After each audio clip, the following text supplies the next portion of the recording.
All right, let's take a look at some Week 14 stuff. We're going to kind of build through this.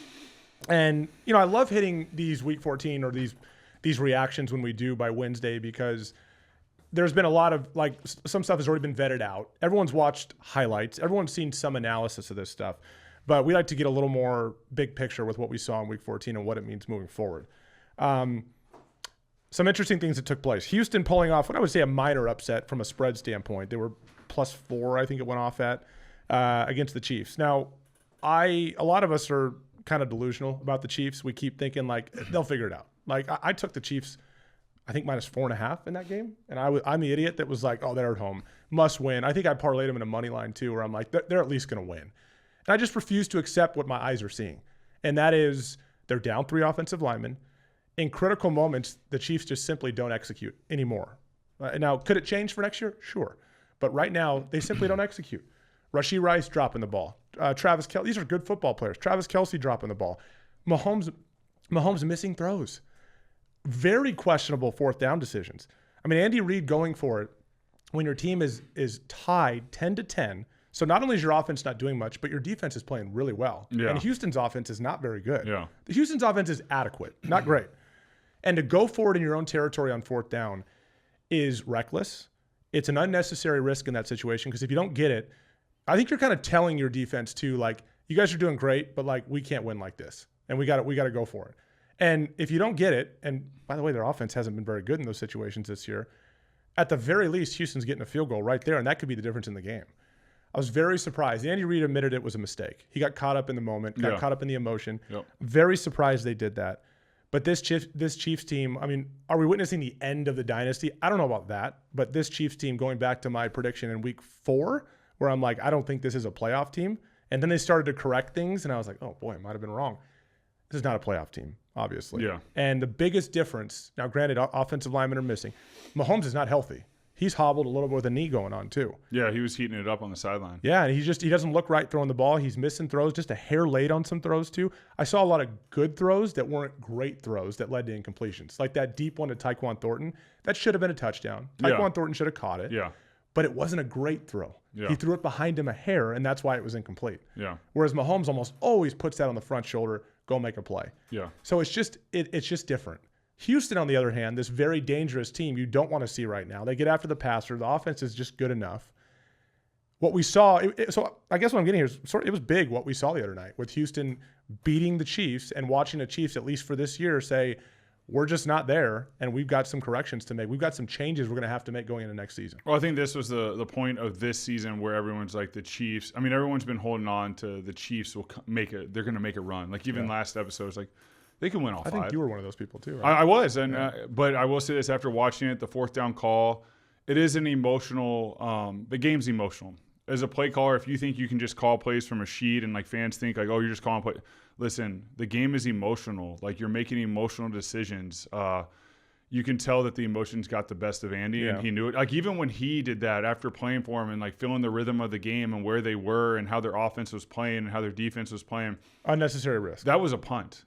Every day of the week. And it's almost in their mind, they're thinking, and I know he's probably thinking this, we're just one play away on a 4th down. That'll be the spark that takes us the rest of the way. And that's what I felt with that call is like he's waiting for this one moment that is a spark in this tough situation on our own side of the 50 to convert, to make guys start believing again. And it didn't happen. And what happened? Drop. A drop. And they had 6 drops in the game. That's the most in the Mahomes era. Yeah, and even later in the game, the throw to Trav that was a little bit behind him. But Trav makes those catches like throughout his career. He makes it almost every single time to like bobble it, and then it like gets behind him, and then it's an interception. It just is continuing. Now, is this the end of the reign? This year, yes. But you also got to think of it big picture-wise. This will be the first time the Kansas City Chiefs since 2015 really, or 14, that they will have a full offseason of recovery, rest. They've had 7 straight AFC title games. Exactly. So they have, and I will say this, when you play an AFC, NFC title game, the Super Bowl, your offseason is a blink of an eye. That's a good point. I mean, it is crazy to think, like, I remember when we won our Super Bowl, it seemed like we had the celebration, went home, but you're always doing stuff because there's marketing, there's this, there's events. And all of a sudden, you're back in the facility, in off-season training. And then all of a sudden, off-season training's a blur, and you're like, oh my gosh, we're 5 weeks away from the season. And then all of a sudden the season starts, and you're like, I haven't even to do that as long as they've done it. This might, as tough as this year is, I know Chiefs fans are down, everyone's down on them. It might be just what they need to reset at the right time to then make another run. Even the Patriots had a lull for a long period. They won a couple of Super Bowls, then they had this lull, and then they routed off several more. Like Act 2, basically. Yeah, right? I think Act 2 is coming. It might not be next year, but this is a reset to now you have time to look at your roster more deeply. You have a time to look at your coaching staff, because there's been a lot of coaches that have been there for the whole reign. Maybe they're getting close to like thinking they want to retire. Maybe those coaches step down, retire, bring in some new blood, some fresh blood, and re-energize the franchise that, I mean, they played in the Super Bowl last year. Yeah, they did. But like, let's say this is the end of Act 1. It's fair to wonder, like, is Andy, he's not going to answer this question now, but when the season's over and he looks in the mirror and he asks himself, do I have enough for Act 2? Right now, they're going to need to make some changes on their staff, right? Some people should have done it after last season. Guys, they made the Super Bowl last year. They got crushed by the Eagles, but yeah, they had made the Super Bowl. They great AFC right? champions. But like offensively, I think with Chiefs fan, there's some similar frustration to the Eagles. The run game is bizarre. Now, granted, guys are hurt up front, but the gun runs, like they'll gash you for like 6 yards in an under center run, and then all of a sudden they'll come out with like inside zone where the back is offset weak, and it takes like 3 seconds to develop, and they lose 3 yards. So there's a lot of head-scratching things going on with play calling. Matt Nagy's the offensive coordinator. There's some very head-scratching things going on play calling-wise too. So Andy's got his work cut out for him, assuming he's all in moving forward. To be very clear, at the end of the season, if Andy goes, I think it's my time to move on, it would not surprise me. Yeah. But if he is all in, which would also not surprise me, if he's all in, he has some work to do. Not only with their GM and finding new pieces on their roster to fill some holes, but he's got to kind of remake a coaching staff, especially on the offensive side of the ball, to get some pieces in there that make this make sense a little bit more. So we'll see with Andy. I think look, credit to Houston. They started 0-3, and now they have an 80% or 87% chance to make the playoffs. So what they're doing is awesome. Yeah, and I don't want to take it away from them. Their defense is the real deal, and they are dangerous. But there are some things that took place that night that further bring along this conversation with Andy Reid of like, is there going to be an Act 2? There will be an Act 2 with Patrick Mahomes. He's young enough, no matter what they do, he will be back in the mix. Is that Act 2 with Andy Reid? And Travis Kelce. And, well, that's the one I think they should probably consider moving on from. Yeah. I was a tight end. I have a mountains of respect for Travis Kelce and what he's capable of, but he's just not the same player, right? And he's obviously taken up a big portion of what they pay players too.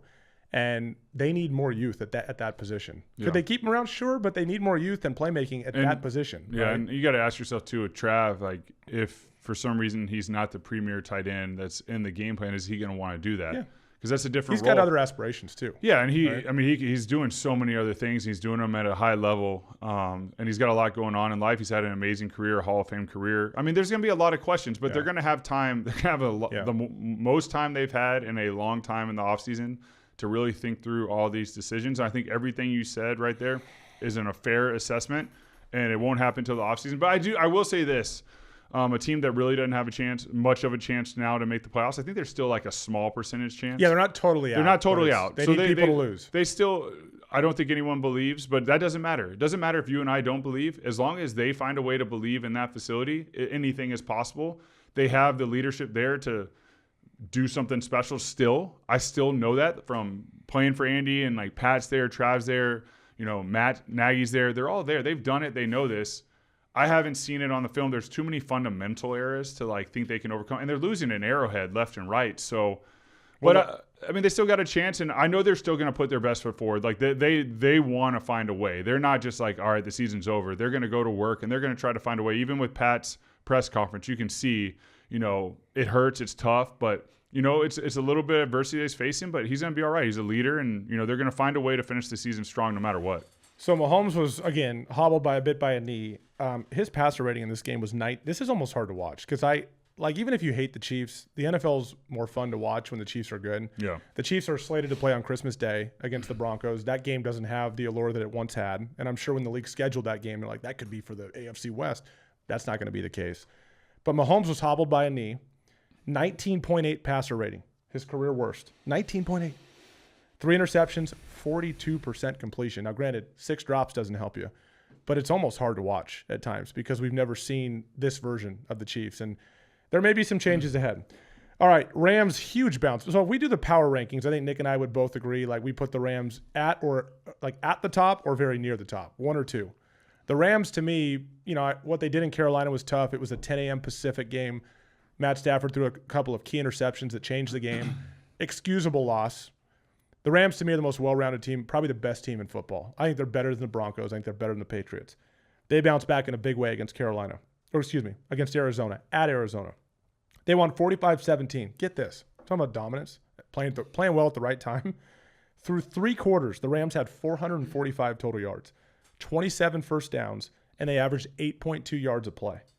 Stafford had 281 yards passing and 3 touchdowns, on his way to win MVP. He's still squarely in the driver's seat there. Drake May's there as well, but I think Matt Stafford is on his way. And Kyron Williams and Blake Corum, their running back duo, had 212 yards rushing and 3 touchdowns between the two of them. It was such a blowout that Jimmy G came in the fourth quarter. The Rams were just chilling in the fourth quarter, and the defense was fantastic too. So the Rams are back on track. They have some late season matchups, one against the Seahawks. It's going to be great. But I think the Rams are the best team in football right now. I still believe that, despite the fact they don't have the best record. But. No, I agree with you. And I think, too, it's not good for the Arizona Cardinals and Jonathan Gannon. I mean, that's a defensive head coach that you want at least. Like, it's like the Houston Texans. Great defense, solid defense. Well, DeMeco Ryans is a defensive head coach. If you hire someone that, like, their specialty is a certain side of the ball, you expect that side of the ball to be dominant and then the other side to be, like, solid. Yeah. This is not the case. Honestly, I watched the first drive, and then I was, like, putting Bodie down for a nap or something.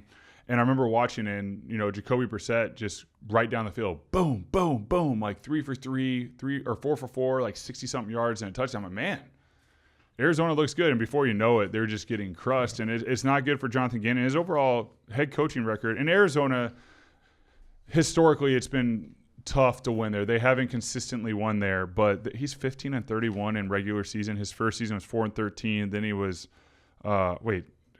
Yeah, 4-13, 8-9, and now he's 3-9. So not looking good. I know his contract goes through 2027. So he's on. We're gonna do coaching coaching seat temperatures later in the show, and he is in our discussion at 3-10 this year. Sometimes it's based on how it looks. You made a great point. They don't have Kyler Murray. Even though a lot of people believe Kyler Murray's not the future, you at least want to see your defense tighten up and not do what it did here. It looks like a team that's basically starting to mail it in. Yeah. Not good for Jonathan Gannon. Not good for the franchise. He's going to be in our discussion later. Very interesting result. So Pitt goes to Baltimore this past weekend and takes the AFC North lead. This is Steelers beating Baltimore. We thought Baltimore was going to win like 7 in a row. They won 5 in a row, and now they've lost a couple in a row. Steelers completely flip the script and win at Baltimore. To start the game, Aaron Rodgers hit DK Metcalf on a 52-yard play. To show you how stale the Steelers' offense has been, it's the first time the Steelers completed a 20-plus yard pass in the air in over a month, since October. This is with Aaron Rodgers as your quarterback. Well, and he was out for a little bit of it because Mason Rudolph had been in. Still got but DK Metcalf. They were like inept as an offense as far as pushing it down the field. Aaron had a great game, 23 of 34 for 284 and a touchdown, was not sacked once. The Ravens actually outgained the Steelers, but the Ravens sucked in the red zone. They were like 2 for 6 or whatever it was. The Steelers now, by virtue of winning that game, have a 67% chance of making the playoffs. That means winning the division. I don't think that division's going to get a wild card team based on what's going on right now. And Baltimore falls down to 33% chance to make the playoffs. So based off math, it's one of the two. It's one of the two. Yeah, that's right. 67-33. That's a good point. Aaron Rodgers was 3 for 3 for 121 yards on passes of 20 or more through the air, 20 or more yards through the air. Now, why and how did that happen? DK Metcalf had 12 targets. So they decided before the game, you know what? Forget all that. We're not a great rushing team. We're going to take shots to our big boys. And DK made some plays. Aaron made some plays. Baltimore's still not right. Lamar's still not right. Like, he ran it a little more in this game, but, man, they've struggled. And what does that do? I hate to say it. Later in the show, it puts John Harbaugh in our discussion as well. I'm a huge John Harbaugh fan. I love stability, and he's been there forever, and he's a fantastic football coach. But sometimes, like, there's a window here for Baltimore. We talked about this earlier in the year. There's a window here with Lamar. Now, granted, this has been a tough year with injuries, so you could say the window's still there. It's just been injuries. Yes. But there's a window here. So as ownership, you've got to ask yourself, like, has it gotten stale? Has it gotten Andy Reid and Philly type stale, where we never won a Super Bowl? We got close, but we never won a Super Bowl. Maybe we need to change things up a little bit, right? It's worked for other really good franchises at times. It's not just saying, hey, John Harbaugh sucks, let's fire him. It's gotten stale. We got to find it. For that reason, and we're not giving our rating yet, but John's going to be in our discussion later in the show. Yeah, I'll save my thoughts on that one till later. And it's crazy because, a week or two ago, we're talking about Tomlin. Is it time, right? Yeah. And, we did a poll, and I would say most people that voted said, yes, it's time to move on. But as I'm looking at this game and what they did, my mind for some reason went to, are they starting to peak at the right time? Which is crazy. And do just enough to keep Mike Tomlin around? No, not even that. I'm going to make a bigger statement is the word I'm looking for. Dare we say this could be like the New York Giants under Eli Manning, where they let's just go 2000, like Super Bowl years. I think it's 2007. They're the hot wild card team. Wild card, 10-6, win the Super Bowl. I'll bet the other side if you want. No, I know. I'm saying, dare we say, and then if you're willing to give money away, I'll bet the other side. So they're wild card the one time they won, and then they won a not a great NFC East in 2011. They went 9-7 to enter the playoffs and ended up winning a Super Bowl. The Eagles were 8-8 that year. The Cowgirls were 8-8 that year, and the Redskins were 5-11. So, only thing I'll add is this division sucks. But all the coaches could conceivably be gone. Listen, that's how bad the division is. The year the Giants won it, they found a way into 2011 season. This is what I wrote down. The division wasn't great. Like I said, Eagles were 8-8, Cowgirls were 8-8, Redskins were 5-11. Who knows? Yep, I mean, with Aaron Rodgers and DK Metcalf connecting at the right time, maybe anything's possible. Their defense is built to get after the passer and not stop the run. There's a chance. Yeah, can Aaron peak at the right time given his age, right? Like, it's all fair. Do they finally figure it out and say, screw this? Like, we're trying to run the ball. We're trying to do this. Like, there's something about it as an offense when you finally back against the wall and you just go to your receivers and your quarterback and be like, listen, it's on y'all. Everything's on y'all. We're going to sling this thing. We're going to throw the ball, make a play. There's something in your brain that changes it. It's like, you're not just running plays and running your offense. It's like, no, the way we're winning is the ball's going to be in the air and I'm going to go get it, as opposed to like, hey, you're going to get a couple of targets a game, but we're going to be a complete offense. We're going to run the ball first. We're going to do that. We're going to do some play action. Maybe they found a formula where it's like, hey, guys, screw the run game. That's an accessory piece. Aaron, sling it. DK, receivers, make plays, aggressive. We're throwing the ball. The way we're going to win is throw the ball at defense. Come on, we got to get after the run. Who knows? It's a lot to put on Aaron because he doesn't have the escapability that he had in his prime. Yeah. Right? I mean, you could have Aaron throw it 60 times in his prime, and he had just enough to get away and make things happen. He doesn't have that anymore. It's a lot. Like I said, I would bet the other way on this if you want to take your way, but we'll let it be. All right, the Jags. The Jags have been a very interesting team this year with their really good start, and then they kind of normalized a little bit, and now they've just kind of gone back to being good. They tightened their grip on the AFC South with a huge victory over the Colts. 4th straight win. They have now won 5 of 6 since their bye. They're 1 game ahead of the Colts and Texans with regard to division play. They have a 98% chance by either winning their division or being a wild card team. 98% chance to make the playoffs, according to Next Gen Stats. The defense showed up, but we need to give Trevor Lawrence some credit. They scored 36 points, 244 yards passing, 2 touchdowns. Trevor completed 16 passes of 10 or more yards through the air for 182 yards on longer throws. The Jaguars have scored 25 or more points in 6 straight games dating back to week 9. That's the longest streak in franchise history. So the Jags, at least offensively, are used to inconsistency, let's say, at least for the franchises, even though there's been really good years. Yeah. Go back to the, Fred, I'm blanking on Fred's last name, the running back. Come on, Fred. Tanner. No. Huh? Taylor? No, the running back for the Jags way back in the day. Warner? No. No. Blanking on his name. Just type in Google Fred running back Jags. Taylor. Fred Taylor. Yeah, that's why we knew that. Back in the Fred Taylor days, made the playoffs and all that. And also at times with Blake Bortles. This team was good, right? You almost played him in the Super Bowl. Yeah, they had not given it up. They had the Patriots on the ropes. So the Jags are continuing to roll. They make things. They're part of this. They'll see the Colts again as well, and they're going to make things tough on the Colts. But fun team to follow. Liam Cohen is deserving to be in the Coach of the Year discussion. Not going to get it because Mike Vrabel, I think, has a stranglehold on that. And then Ben Johnson is not far behind because I think at this point, we're looking at the Bears being like, they're legit. They lost to the Packers, but the Bears are legit. And do I think the Jags are legit? I think the Jags are good enough to be a playoff team. I don't know that I look at them as a real threat to make a run.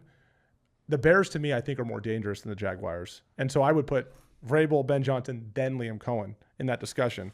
But it's cool what the Jags are doing, nonetheless. Yeah. No, I think it's great. I think Liam Cohen's showing why he was hired there, and he's changing things there. Yeah. It's great for the Jacksonville franchise, and it's exciting for the NFL. And I know Jacksonville is a big overseas team. They play in London every year, so it's great for the sport if they're successful. So I agree with your coaches. Vrabel, Ben Johnson, Liam Cohen. I mean, those guys have done an outstanding job this year, and it's making the NFL more fun. It's made it a very interesting season with the success these young coaches are having. Teams pop a lot in September, October, and we're always like, okay, this is cool. We'll talk about them, but we'll see where they're at in December. And the Jags seem to be hanging on. Conversely, Tampa has not done that. Tampa started, I think, at 1.5-1, and we're like, okay, Baker's like early season MVP. We didn't think Baker was going to win the award. We just said, hey, to this point. At that point, he was. If there's an award, Baker's up there. Now, Baker's dealt with some injuries, but they lost to the Saints at home, 24-20. Their offensive woes continue. He was 14 of 30 for 122, 1 touchdown, 1 interception. It's Baker's fourth straight game under 200 yards passing, which is the longest streak of his career being that bad. Fourth straight game. The Bucs are now tied with Carolina for first in the NFC South. So the Bucs could make the playoffs and limp into it, basically. But Carolina, a team that's a huge roller coaster, great game, terrible game, great game, terrible game, they're right there too. The NFC South is not that interesting with Tampa and Carolina, but it's only interesting from the standpoint of once again it underscores let's not overreact in September and October. Yeah. Because it's health and playing well at the right time. Yep. And the Bucs are not on the right trend right now. Maybe they sneak into the playoffs. They don't feel like a threat right now, though, even though I love Baker and I love what he did for a good portion of the year. You know what I mean? Yeah, I mean, it just shows you, too, when you have success like they have the previous years with Baker, your OC, like Liam Cohen, gets hired away. Yeah. That's what's tough about the NFL. And I know the years I was on successful teams. I mean, Kansas City's done a great job of retaining their coaches, but like in Philadelphia, like we would talk about it openly.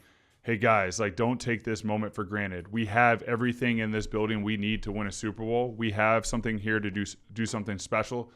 Do not take this for granted, because what happens is, and it happened after our year, your coaches are going to get taken away. Your best players are going to get big contracts. So obviously Tampa Bay has had success offensively the last previous year. They've lost their OC. Now they started the year great, so you're like, okay, this is going to be good. But as we know, there's more film. Defensive coordinators now have new film on whatever scheme you're doing. And then midpoint of the season, the second half of the season, that's when you really realize who a team is, because now these defensive coordinators have all this film. It's all broken down. They've analyzed it. They know how to attack your offense now. Whereas the first half of the season, there's still some unpredictability where you can get the defense on their heels. Now they sort of know what the Tampa Bay Buccaneers are doing, and they're having trouble doing it. Tampa's also had injuries where you could argue they were at the right time. They weren't too late in the season. I mean, Mike Evans. Losing Mike Evans was huge for the Bucs. Huge. But I mean, Godwin's been out at times, and Emeka Egbuka's been out at times, and then Bucky Irving missed several games as well. The running back that hurts. That makes play. So even though those guys are like back, it still just threw them off. Yeah. And so even if you get that, this is the thing about injuries is like even if you're healthy in December, but like they all came at the wrong time and just threw off your identity and you've lost your rhythm. Baker's still not right. He's probably getting that left shoulder shot up every game. Yeah, he's banged up. So even though they're out there, the reality is like health has not been on their side. Yeah. And this is why it's such a big deal when we talk about these games as you get down the stretch, right? For sure. So let's give J.J. McCarthy a little bit of credit. Okay? Like there's memes out there about J.J. McCarthy where it's like, and this is brutal, where like he would have been better off in a couple of the games basically just taking the snap and throwing the ball into the ground, and he would have had a better passer rating than he did throwing it around, throwing interceptions, and not completing passes and not throwing touchdowns. J.J. McCarthy, in a lot of ways, has become the laughingstock of the position as a second-year player that was hurt last year. He's become the punchline for a lot of jokes, okay? So, and I've laughed at those jokes because I never saw – honestly, I didn't see it in college. I'm like, this guy had a lot of pieces around him. They never had to win games because of him. I think it's risky to say, like, that's our guy. They won with. With, not because. I thought it was risky to say that's our guy, and then to let Sam Darnold walk and double down on it. Yeah. I'm like, you guys are okay, fine. Like hindsight 2020, even though I felt like it at the time, but we got to give him some credit. Yeah. So they destroyed a Commanders team whose season is basically over. He led consecutive touchdown drives to open the game. This is J.J. McCarthy. They asked a lot less of him in the second half because they had a comfortable lead, but he was solid. He was 16 to 23 for 163, not a career day by any means, but 3 touchdowns and no turnovers. So we at least got to give him credit. Now, Jaden Daniels, I thought it was dumb to play him in the game. Their season is essentially over. He finished 9 of 20 for 78 yards and 1 interception in 4 drives, and then fell on that after he threw a pick. He got hit. Yeah. Fell on his left arm with that elbow that he hyperextended or dislocated, and had to come out of the game. Jaden Daniels has proven enough to be your franchise quarterback. Your season's over. Don't rush him back. Yeah, Marcus Mariota can go out there and do a good enough job. If he's got to go out there with that massive brace on his arm, and I know he might be saying I'm ready to go, I would say don't play him. There's something else that happened in this game, though, that really pissed me off. Yeah, it pissed me off, too. I don't even know what year. Will you look up for us, Tanner, what year in the league Jay Ward is for the Minnesota Vikings? You know, sometimes young players they're just playing hard, and obviously he maybe didn't mean to be dirty. But Jay Ward is the DB for the Minnesota Vikings that put the hit on Zach Ertz. Yeah.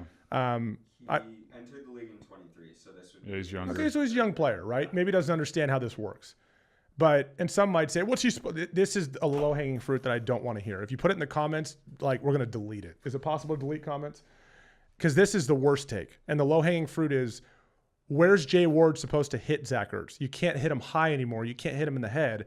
He has to go low. That's why Zach is hurt. BS. That was unnecessary. Zach Ertz had no power behind him. So had Zach Ertz caught the ball, gotten his feet in the ground, and lowered his shoulders, then you understand a DB being like, I got to go for the knees because I don't want to take him high. He's too big. All those things. I don't want to get hurt as a DB, so I'm going to do what I can to protect myself. That's not what happened here. Zach Ertz was airborne. He was defenseless. And Jay Ward goes for his knees in a completely unnecessary fashion and likely has put a cap on Zach Ertz's career, unfortunately. Zach's late in his career.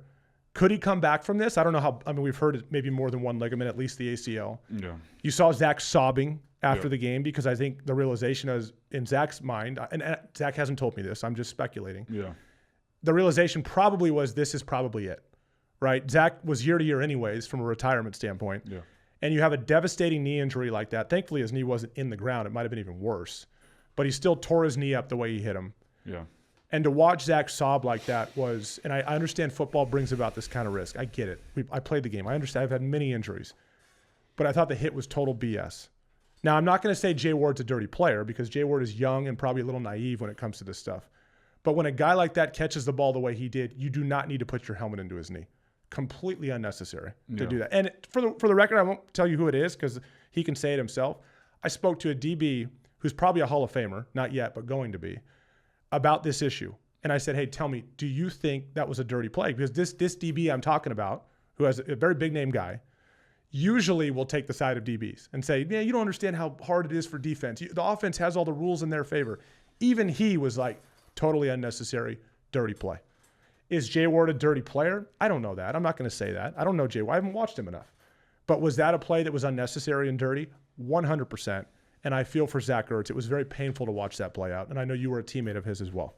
Yeah, I mean, just to see it, and then, you see the news, and then you see the clip, and then you see the slow-mo, and you never want to see anyone get hurt. It's a violent sport. This happens. You're one hit away from something, but like just a guy like Zach, I mean, they have a Hard Knocks going on right now, and there was a clip before all this happened where they're just talking about, coach is talking about how him and Larry Fitzgerald are like the two greatest pros that this coach has ever coached and the reasons why. And, Zach is a year younger than me entering the league. We roomed together for a couple seasons under Chip Kelly.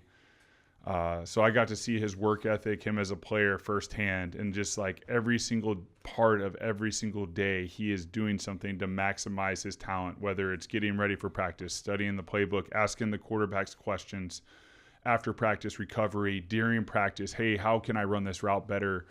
There's a reason Zach has optimized his career and his skill set more than anyone I have been around, and he is the ultimate pro. He's a great teammate. He's a man of faith. I know he posted a Bible verse and excerpt, because I know right now this is very difficult for him for the reasons you said. You know, him and his wife Julie and their kids. You know, is this it, or do I listen? He's not going to make that decision right now. I'm not going. I just sent him a text and just let him know I was praying. I know there's a lot going on in his life. When these things happen, you want to lean in on your faith, spend the time with the Lord in prayer and through reading of Scripture, and then with your family, and then ultimately you want to start the healing process. But you know, Zach is the ultimate pro, one of my favorite teammates. We had a lot of amazing moments together. My prayers are with him. I did, you know, there's something, whenever I think of Zach, I'm not thinking about like the touchdown in the Super Bowl or the 4th down conversion. I wrote down a little story when we were in 2013. We would room together for games, and we're on this amazing hot streak of winning games. I'm playing really well. And at night, like when we get back to our room, I would always order like room service, and I would order like a club sandwich with sweet potato fries. And there was one game, I remember I got in bed. He's like, bro, what are you doing? I'm tired, man. He's like, where's the sandwich? Where's the sweet potato? I go, I'm not that hungry. He's like, no. Get on that phone and order that sandwich. You are eating that club sandwich, and you are getting those sweet potatoes. And because Zach said that, and I have so much love and respect, I ordered it, and I ate the club sandwich, and I ate the sweet potato fries, and I think we went out and won the next game. He's like, dude, you are eating that sandwich. He's superstitious, huh? Yeah, it was just one. And honestly, I might have needed the fuel. I mean, a good club sandwich, you can't really beat that with some sweet potato fries. Like, it was good. But just my relationship with him throughout the years, whether it was on the field in Bible study, talking about faith, getting ready for practice, throwing, anytime we were doing QB drills and fundamentals, if he was not in on what was going on at that time, whether special teams or defense, he would be over there trying to catch for us and asking how he could do things better. And then even in games where maybe he's not getting targets, he'd be like, dude, what's going on? Like, why am I? It's going to come to you. Just be patient. Like, he always wanted to have the ball in his hand, and he made so many big plays at the right time to ultimately lead the Eagles to their first Super Bowl. And even when we coach our girls, I try to give them the Ertz effect when he runs routes. Like, him in and out of breaks is one of the best I've ever seen. But he does it in a weird way. Like, his hands, if you watch him, like, watch some receivers. And we saw some drops in the game the other day. Like, we'll get into the Philadelphia Eagles and drops around the league. A lot of guys need to take what Zach does fundamentally into their arsenal. Zach, out of the break, hands aren't low. The hands are always right here. And if you're watching on YouTube, or I don't know if we'll make a reel of this, but watch on YouTube, they're always up out of his break, because he knows, like, if they're down and the ball's fired, he's going to miss it and pop it up, and it could be an interception, or he's going to drop the ball. He wants the hands ready to go. He's one of the few guys I played with that have done that, but there's a reason why that guy doesn't drop many passes. I've said this many times about Zach, whenever I've been asked about him, because I knew Zach when he played in college. I missed him at Stanford by a year or two. There's a lot of receivers, as weird as this sounds, that run routes not necessarily to always get the ball. Not every receiver wants the ball in every situation. They want it like, okay, down the sideline, 50-50 ball. But some guys run routes over the middle like, I'm going to run this route, but maybe don't throw it to me. Like, I don't want to take a hit right now. Every route Zach runs is to get the ball. And every route. You don't have 120 catches like he did that one year, unless that's the case. But every route he runs is to get the football. And I'm telling you right now, receiver, tight end, not everyone can say that. Some guys are scared to get the ball in certain situations, even at the NFL level. Zach runs every route to get the ball. And I will say this, he was like that his rookie year, and he just developed and he got better and better. And as a quarterback, maybe it was backside on my read. And I'm starting, for listeners, I'm going to try to make this really simple. I'm reading the concept to the left. He's on the right. I'm starting on the left, 1, 2, 3, whatever, based on coverage. I knew whenever I flipped around, which is hard for a lot of quarterbacks to do, to get through progressions. It seems like these younger quarterbacks are having even more trouble going through progressions. It's like 1, 2, run. I knew Zach was going to have leverage and was going to win. He might, on paper, have ran a 10 to 12 yard, we called it a basic route, just an end route. We got to change it, though. He might be in or 12 to 10, I should say, down. You always want to we say friendly. It means down your stem where you have more leverage on your defender, and they can't undercut it. He might be at 5 yards because by the time I got back to him, the DB had done such a good job, but he kept coming down. I might throw a completion. It might be 4 or 5 yards when on paper it should have been 10 to 12. Because he wants the ball. Because he ran every route to win. When I look at, say, example, and we'll get into this, the Philadelphia Eagles, I see just routes that are drawn up on paper. I see no trying to gain leverage. I see no finishing the route down the stem, like in the sense of like if you're running a 10-yard basic, you're running 10 yards and you're going flat across. Mm-hmm. Zach would not have done that. It would have been up to 10, and he's going to shave that sucker down to 8. If it's 3rd and 10 and the basic on paper says 10 yards, he knows he's going to shave it down, so he's going to run all the way up to 12 or 13 just so he can set up the defender and shave it back down to 10, catch it knowing that he's right at the line of scrimmage and falling. He's not going to try to make a play. He's just going to fall down and get it. That's where you know where I think he might have picked some of that up from was when he played for Harbaugh in college. Harbaugh used to always tell us receivers. My senior year, Harbaugh was the head coach. He used to always tell us at Stanford, if a guy ran a route just to run it and check the box, I learned the word perfunctory from him. He'd be like, Evan, he's like that's pretty perfunctory there.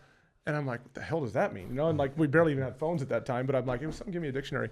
And sure enough, perfunctory is just like doing something just to do it and check the box. That's a very general way to put it. And what his point was is that don't just run the route to then tell your coach, hey man, I ran a basic cross, I got to 10 and came across. Like run the route to make a play. And maybe that's where Zach learned it. But Zach will violate principles. So if it doesn't work, the coach will say, hey man, come on, you're not supposed to go 13, you're supposed to go 10. Zach will violate principles. Now you got to have the latitude to do this. Zach was a 2nd round pick that was highly productive, so he was allowed to do it. Yeah. But he will violate principles and rules on routes because he knows what works. This goes back to our discussion a couple weeks ago about the Eagles, right? And certain things you just got to deviate from as players when you know.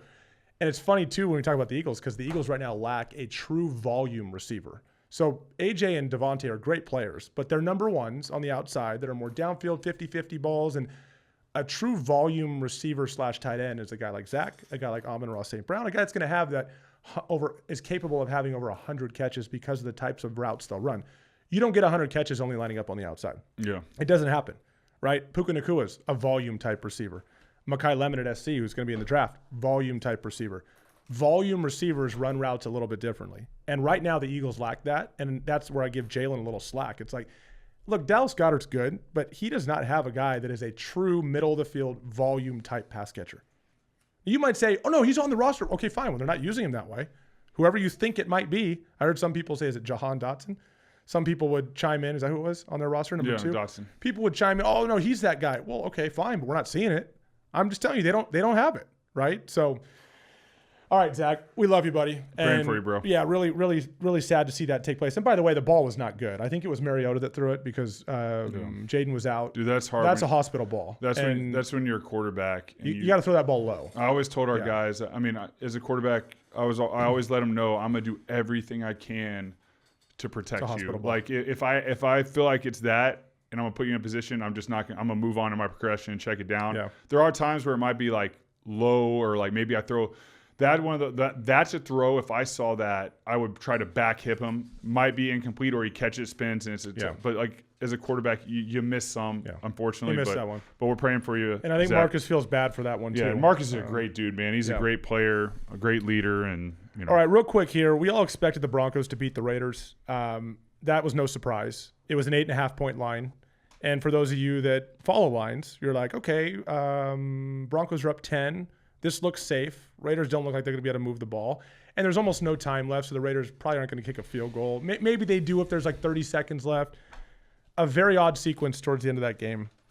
It was a very questionable cover by the Raiders. The Raiders end up getting a couple penalties. The delay of game after one of the plays was the most bizarre call I've ever seen. One of the most bizarre calls. Some of the officiating this year has been so terrible. They get a delay of game call, and then with 0 seconds left on the game clock, Pete Carroll decides to kick a field goal and basically cover.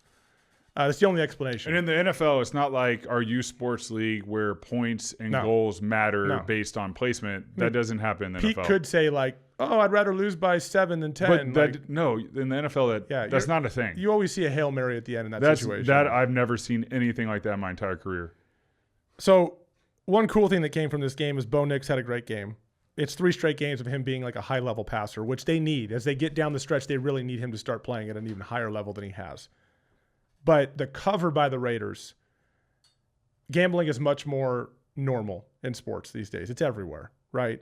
But when a game is in Vegas and something like this happens, I am 100% on board with all the speculation of what the hell was going on that final drive, right? If you've got, like, I know Dave Portnoy from Barstool had a hilarious video where he's like, Pete should be in jail.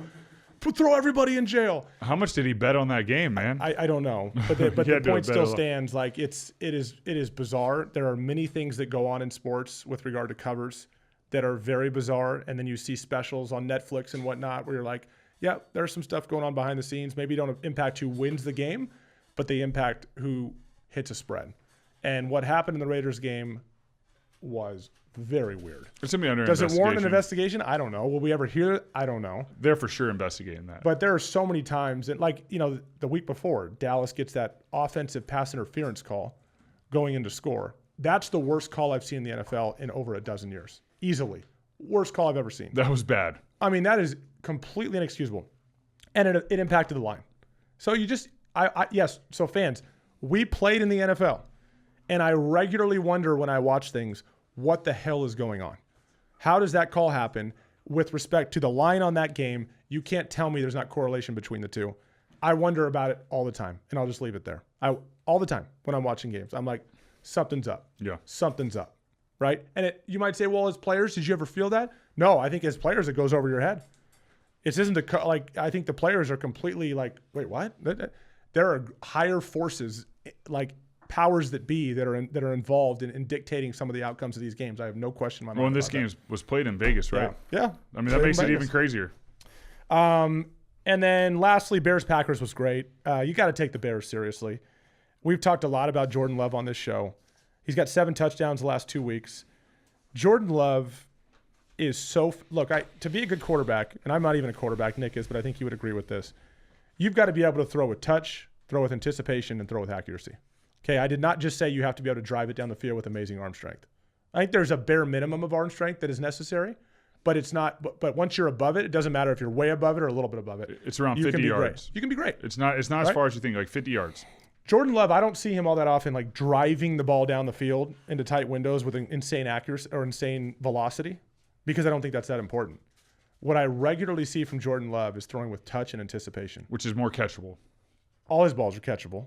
And the way the couple balls that he threw to Christian Watson, who has come on big time, one of the best receivers in football right now, which is huge for the Packers because, he's had injury last year and they lost Tucker Kraft. But really my takeaway in this game, while Caleb almost had a moment late to come back, but the Packers defense is really good and I still have a lot of respect for what the Bears are doing. I said Jordan Love arrived like 6 weeks ago, and I still feel that way. He's got a chance to do something special. This is a contender, the Packers. They are a contender. And Jordan Love and his ability to throw with touch and anticipation is off the charts. It's underrated, and he's got a chance in this postseason to cement himself as one of the top quarterbacks in football. We'll see if it happens.